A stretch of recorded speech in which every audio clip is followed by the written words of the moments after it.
আমাদের শরীর যখন খুব অসুস্থ হয়ে পড়ে তখন আমরা ভাবি যে বাইরে থাকার কী সাজা।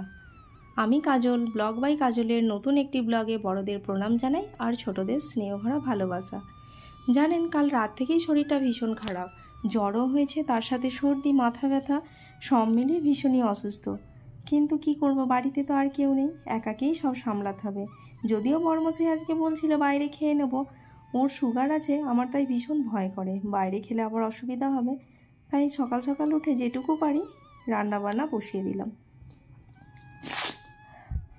আমার মতো যারা বাইরে থাকে তারাই যখন শারীরিক অসুস্থ হয়ে পড়ে তখন বুঝতে পারে যে বাইরে থাকার কী সাজা। অনেকেই বলে বাইরে থাকার খুব ভালো, একা একা থাকে, স্বাধীনতা আছে, কিন্তু যখন অসুস্থ হয়ে পড়ি আমরা তখন বুঝি যে কী সাজা।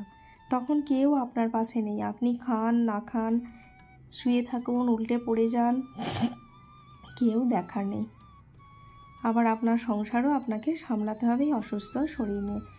যখন ভয়েসটা দিচ্ছি তখনও ভীষণ সর্দির জন্য কথা বলতে অসুবিধা হচ্ছে, গলা প্রায় বসে এসছে, কিন্তু তাও মনে হচ্ছে আমার পরিবার থেকে আমি একদিনও ব্লগ না দিয়ে থাকবো না। খুব অসুবিধা না হলে ব্লগ দেব, যখন খুব অসুবিধা হবে সেদিন নয় না দেব। আর আজকে মিস্টার অধিকারীর জন্য বাঁধাকপির সবজি, ডিমের অমলেট আর বেগুন ভাজা এই বানিয়েছিলাম, এর বেশি আর কিছু পারিনি। সোনা আর আমি দুজনে দুপুরে দই দিয়ে ভাত খেয়েছিলাম।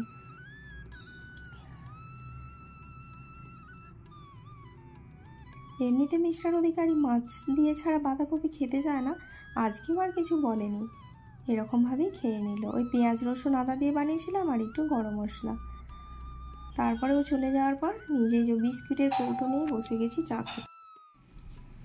এতটাই শরীরটা খারাপ লাগছিল যে চা বিস্কুটটাও খেতে ইচ্ছা করছিল না, কিন্তু খেলাম, খেয়ে দিয়ে তারপর শুয়ে পড়েছিলাম। আর জানেন, আমার পাশের রুমের দিদি আজকে রুমটাও খালি করে দিয়েছে, ওই জন্য মনটাও খারাপ। আর শরীর আর মন মিলিয়ে যেন মনে হচ্ছে সব থেকে বেশি খারাপ লাগা। অনেক দিন ধরে, ধরুন এখানে 2 বছর ধরে ছিলাম, উনি প্রায় আমার নিজের পরিবারের মতোই হয়ে গিয়েছিল, সুখ দুঃখের কথা সব কিছু শেয়ার করা। আজকে উনি ওনার নিজের ফ্ল্যাটে চলে যাচ্ছে। আর আজকে সোনাকেও স্কুল পাঠাতে পারিনি, কারণ নিজের শারীরিক অসুস্থতার কারণে। আর অনেক দিন ধরেই আপনাদের বলছি ওর ভ্যান বন্ধ হয়ে গেছে, আর সেই জন্য আমাকেই নিতে যেতে হয়। আমি যেহেতু অসুস্থ, কে আর ওকে নিতে যাবে, সেই জন্য স্কুল পাঠাইনি আজকে। কীরকম ভাবুন, বাড়ির এরকম অবস্থানে বাইরে থাকলে নিজে যদি অসুস্থ হয়ে পড়ি, সমস্ত সংসারই অচল হয়ে পড়বে। সোনার চুলটা ভীষণ নোংরা হয়েছিল, তাই একটু তেল লাগিয়ে দিয়েছে, চুলটা শ্যাম্পু করে ধুয়ে দেবো। অনেকক্ষণ শুয়েছিলাম, তারপরে উঠে সোনাকে বললাম দই নিয়ে দুজনে ভাত খাবো, খেয়ে তারপর ওর চুলটাতে তেল লাগিয়ে দিচ্ছি। আর জানেন, সোনার এখন ভীষণ শখ হয়েছে চুল রাখবে, তাই চুলটাতে তেল লাগিয়ে না ভালো করে ধুয়ে দিলে চুলটা নোংরাই থেকে যাবে, সেই জন্য চুলটাতে ভালো করে তেল লাগিয়ে দিচ্ছি, দিয়ে তারপরে ধুয়ে দেবো।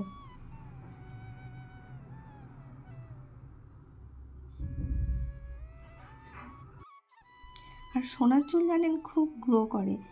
ও আমাদের যখন চিকেন পক্স হয়েছিল ওর খুব চুল উঠছিল, তারপরে আমি ওই যে একটা তেল বানিয়ে ওর চুলে লাগাই, ওর জন্য চুল ওঠাটা অনেকটাই কমে গেছে, মানে একদমই ওঠে না।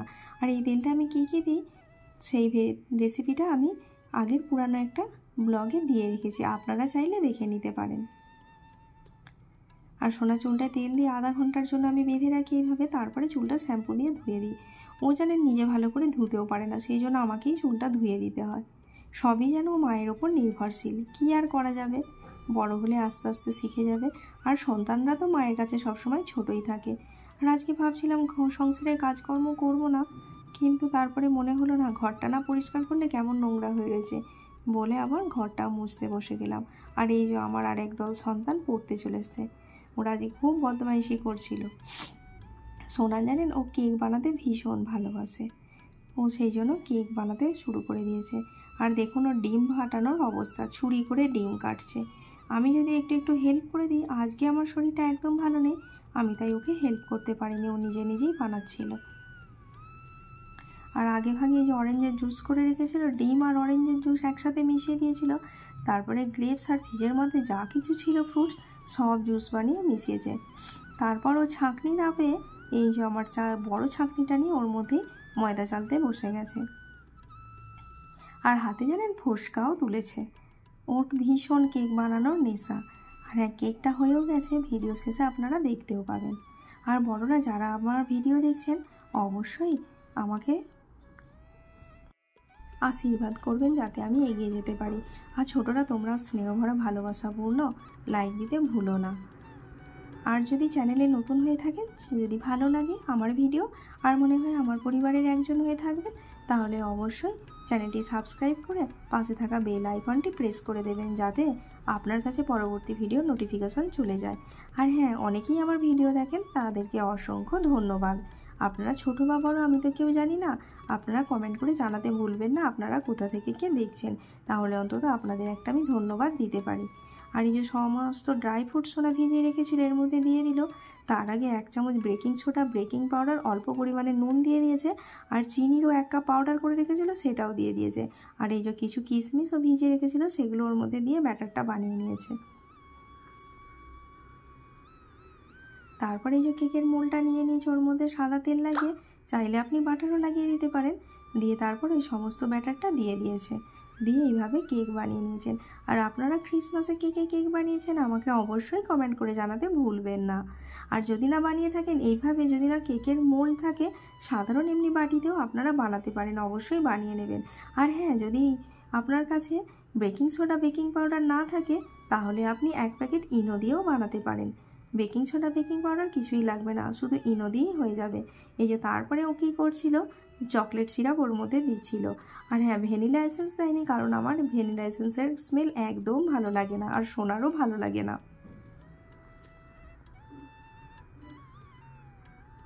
আর আপনারা সোনাকেও আশীর্বাদ করবেন, ও যেন বড় হয়ে মানুষের মতো মানুষ হতে পারে।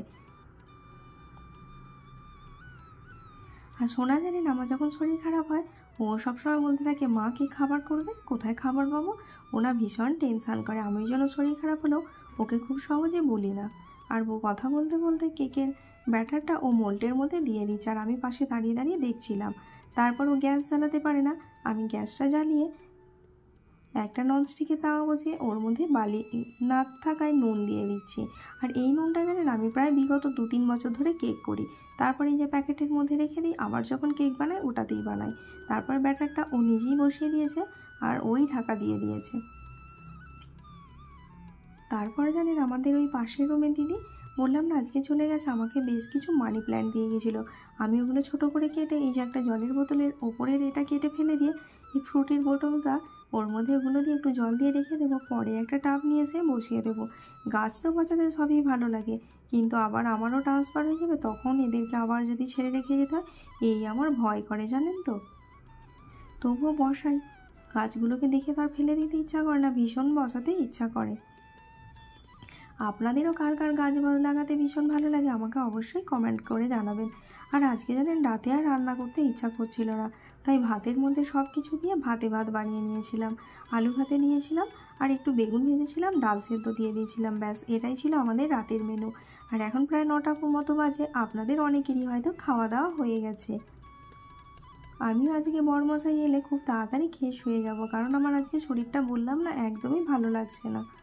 আর জানেন তো, এখানে আর কালকের ভাবনা, কালকে কি করব না করব, এই ভাবতে ভাবতেই আরও বেশি পাগল পাগল লাগে। আর আমি যদি অসুস্থ হয়ে পড়ি, সোনাকে কে পড়াবে সেই ভাবতে থাকি। আজকে জানেন, সোনাকে আমি বিকালে স্ন্যাক্সও দিতে পারিনি। এই যে একটা ডেয়ারি মিল্ক ছিল ফ্রিজে, ও বের করে কাটতে বসে গেছে ওটা খাওয়ার জন্য। আর আমি একবার কেকটা চেক করতে চলে এসেছি। তারপর ওপর থেকে কয়েকটা ড্রাই ফ্রুটস দিয়ে ডেকোরেটিং করে নিলাম। রেডি হয়ে গেল আমার ক্রিসমাস কেক। আপনারা এইভাবে ক্রিসমাস কেক বানিয়ে নেবেন, আর আমাকে অবশ্যই কমেন্ট করে জানাবেন আপনাদের কেমন হয়েছে। আর যারা ভিডিও দেখছেন তাদেরকে অসংখ্য ধন্যবাদ। আর আপনারা সবাই শারীরিক আর মানসিক দিক থেকে সুস্থ থাকবেন, এটুকুই কাম্য। আজকের মতো বিদায়, দেখা হবে আগামীকাল অন্য একটি ভিডিও নিয়ে, অন্য একটি ব্লগে।